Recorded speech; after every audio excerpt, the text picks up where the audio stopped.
বন্ধুরা, আজকে চলে এসেছি আরও একটি গল্প কথা বলতে। তো তোমরা মন দিয়ে অবশ্যই গল্প কথাটা শোনো। গল্পটির নাম হলো বাবা ও মা। বিয়ের পর আমার স্বামী আরও একটা বিয়ের কথা জানালো। আমি আয়নার সামনে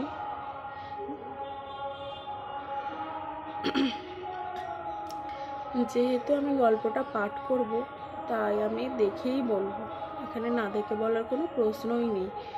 তো আমি যেহেতু পাঠ করছি, গল্পটার কণ্ঠটাই শুধু আমি দিচ্ছি, তার জন্য আমি দেখেই বলছি। গল্পটা তোমরা মন দিয়ে শোনো। বিয়ের পর আমার স্বামী আরও একটা বিয়ের কথা জানালো। আমি আয়নার সামনে বসে নিজেকে দেখছিলাম। আমি তখন 35-এর কাছাকাছি একজন মহিলা। আমার চুলে অল্প পাক ধরা শুরু হয়েছে, মুখের চামড়ায় টান ধরা শুরু হয়েছে, শরীরে অতিরিক্ত মেদ তৈরি হয়েছে। 9টা-5টা অফিসের পর নিজেকে দেখার সুযোগ হয়ে ওঠে না আর। অপরদিকে অনন্যার বয়স 23 কিংবা 24, অথবা তার চেয়ে কম বা তার চেয়ে বেশি। কিছু কিছু মানুষের বয়স ঠিক আন্দাজ করা যায় না বলে ওর বয়সটা আমি বুঝতে পারিনি।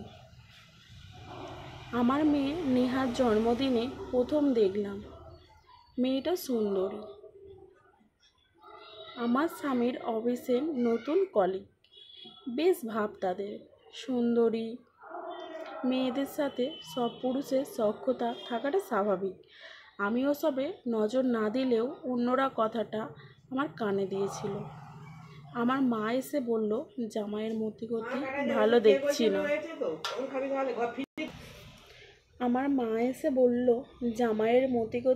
ভালো দেখছি না। সময় থাকতে আটকা। আমি হাসলাম। স্বামী কি গরু ছাগল নাকি যে আটকে রাখবো? আমাদের 2 ছেলে মেয়ে, 7 বছরের ছেলে বিনোদ আর 3 বছরের মেয়ে নেহা। আমি আমার স্বামীকে সন্দেহ করি না কখনো। তার উপর রাগ দেখিয়ে বাপের বাড়ি কখনো চলে যায়নি। তার পাশে থেকে চেয়েছি তাকে বোঝাতে। তার নতুন বিয়ের কথা শুনেও চিৎকার চেঁচামেচি করিনি। স্বাভাবিকের মতোই দুজনে একই ঘরেই থেকেছি। শুক্রবার সকাল সকাল ছেলে মেয়েদের মায়ের কাছে পাঠিয়ে দিলাম। আমার স্বামীকে বললাম, তোমার সাথে একটু বাইরে বেড়াতে যেতে ইচ্ছে করছে। সেও রাজি হলো যেতে। অনেক বছর পর দুজনে একটা রিক্সায় চড়লাম। বাতাসে আমার চুল উঠছিল। আগের দিনগুলোর মতো আমার স্বামী আমার চুল সরিয়ে দিচ্ছে না। আমি লজ্জাও পাচ্ছি না তাকে দেখে, তবে ভালো লাগছিল। আমার শহরের একটা শিশু সদনে এসেছি। আমার স্বামী আমার হাত চেপে ধরে বলল, এটা কি ঘুরতে আসার জায়গা নাকি? এখানে কেন? আমি তার উত্তর না দিয়ে তাকে নিয়ে ভিতরে ঢুকলাম। চলো ভিতরে ঢুকে দেখা যাক কী হলো। আমরা ভিতরে গেলাম। অফিসের রুমে অনুমতি নিয়ে ভিতরের সবগুলো বাচ্চাদের থাকার জায়গাগুলো দেখলাম।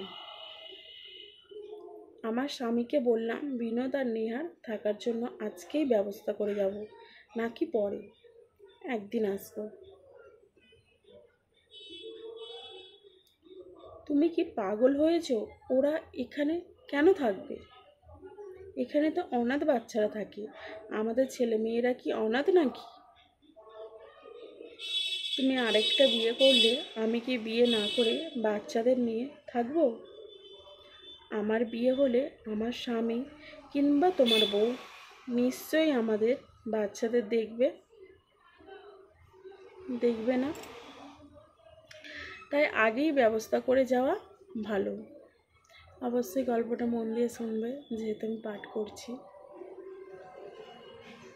ভিতরের পরিবেশ তো দেখলেই বাড়ি গিয়ে জানাবে, এই রকম পরিবেশ আমার ছেলে মেয়েরা থাকবে এটা আমি কখনো চাইনি, আর চাইবও না। বাড়ি চলো, আমি আরেকটু বাইরে ঘুরতে চাই, পার্কে যাব, আসো। গল্পটা সত্যি পড়ে অসাধারণ লেগেছে, তাই আমি তোমাদেরকে পাঠ করে শোনাচ্ছি আরও একবার। যদি না ওনার গল্পটা পড়ে থাকো, আমার গল্পটা অবশ্যই তোমরা শুনো, খুবই ভালো লাগবে। পার্কের বেঞ্চে কাপলদের ভিড়, শুক্রবারে মেলা বসেছে মানুষের। আমাদের মাঝবয়সী মানুষের জন্য পার্ক নয়, আমরা এখানেই আগের বয়সের মতো বসতে পারি না। একটা খালি মতো জায়গা দেখে বসে পড়লাম। মহিমা, তুমি আরেকটা বিয়ের কথা ভাবছো? আমাকেও জানাওনি তো। তুমি যখন জানালে তারপরেই ভাবলাম, আমার বয়স তো বেশি না, সবে মাত্র 35। এখন বিয়ে করলে তাও সমাজ মানবে, পরে মানবে না। বাকি জীবন একা থাকা যায় নাকি, তাই ভাবলাম। তুমি সত্যিই চাও আমাদের ছেলেমেয়েরা শিশু সদনে থাকুক?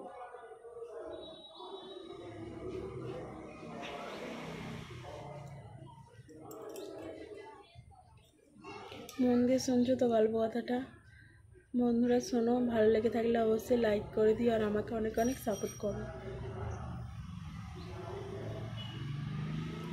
ওরা আমার কাছে থাকবে, আমি অন্যকে সব বলবো। অনন্যা তার নতুন সংসারে আমাদের ছেলে মেয়েদের নিয়ে থাকবে বলে আমার মনে হয় না। আর ছেলে মেয়েরা আমাকেই মা হিসাবে চেনে, তারা অন্য কাউকে গ্রহণ করতে পারবে বলে মনে হয় না। এতে ওদের মনের উপর চাপ পড়বে। তার চেয়ে ওদের কথা মাথায় রেখে বাদ দিয়ে চলো, দুজনে নতুন সংসার নিয়ে ভাবনা চিন্তা করি। তুমি কি পাগল হয়ে গেছো? কী সব ভাবছো তুমি? ওই যে বাচ্চা মেয়েটাকে দেখো, ফুল বিক্রি করছে। আমাদের ছেলে মেয়েরাও একদিন এই সবই করবে।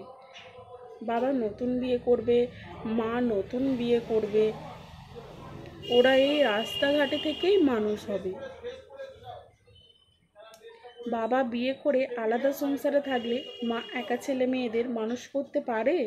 তবে এই ছেলে মেয়েদের মানসিক কষ্ট তো কম হয় না। আমি এসব করতে পারবো না। তুমি তো মা, মায়েরা সব ত্যাগ করে, কেন বাবারা করতে পারে না? আমার স্বামী সেদিন চুপ ছিল, আমি তাকে আর প্রশ্ন করিনি, শুধু বলেছিলাম সময় নাও, আমাকে জানাও। তারপর বিয়ে 30 বছর পার হলো। আমার স্বামী ভীষণ গরম বন্ধুরা, আমার স্বামী আর দ্বিতীয় বিয়ের কথা বলেনি। আমার বয়স বাড়ছে, কিন্তু কোনো প্রসাধনী দিয়ে স্বামীকে আটকে রাখার চেষ্টা করেনি। তাকে শুধু বুঝিয়েছিলাম আমরা এখন চাইলেও অনেক কিছু পারি না বা পারবো না, আমরা বাবা মা। আমাদের সন্তানেরা ঈশ্বরের দেয়া উপহার।